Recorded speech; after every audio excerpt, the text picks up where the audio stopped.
من ايران غزني. شهرستان غزني. تمام. شو هذا الزي اللي لابسه يعني میگه این لباسی که پوشیدی چیه؟ این لباس درویشی عرفا.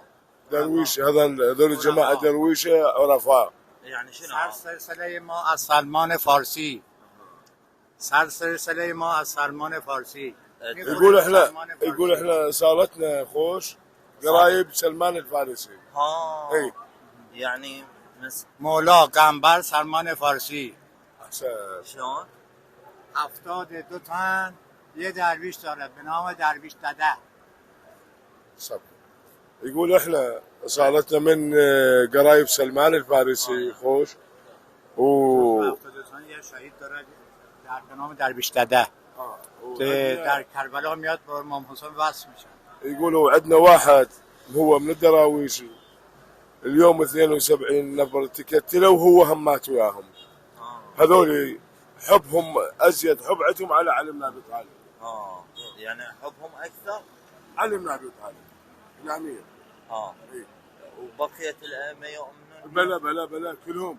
اي لقاها مكه يا امام بله چون من بهش گفتم چون مولا درویش از حضرت محمد تا قائم آل محمد. عملکرد نهج برآمد وقتی بخاری مولا میگه باید حتما عمل یعنی چیه؟ ما تو طریقت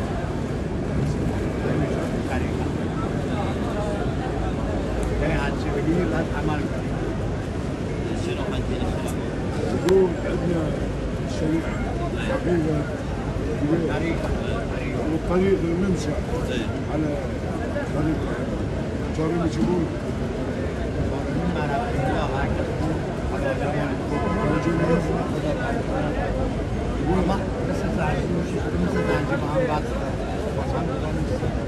يقول احنا شوف هاي يقول مستمعين وياهم وما نقدر فيديو. زين هم ليش هسه اذا هم ما عندهم مشكله ليش جاي يتميزون؟ جماعه قريتوا اليوم ترى نشترك امام علي. هر سلسله ما همه اینا 14 معصوم مولا علی است. پدرش مولا علی است. يقول هذول كلهم يقول ما يقول امام علي. مرکز امام علی قبول نداره. ويقول احنا تابعين لا او بالسن كان صار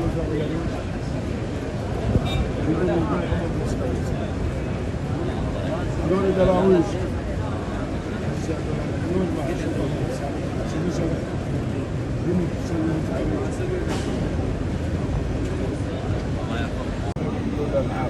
يقول لا احنا مو واحد العبادة عبادة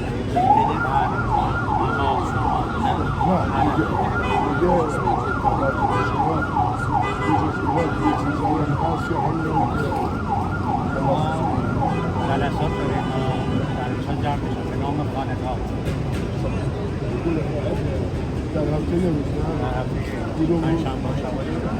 يقول عندي يوم واحد علي من يقول؟ علي ما فقط مهد مولا. شنو تستظن من بالله؟ از حضرت فاطمه، جاش باشد از حضرت امام حسن. هر کدام فرق نمیکنه. يقول ياهم ولادة او حزب يقول احنا يعني كل الائمه كل الائمه خوش وهم بلادتهم هم فرح وهم يقول حب علي. يعني عبادتهم ثابته كاي شيء. اي شيء هو. اي محبه خاصه. الامام احمد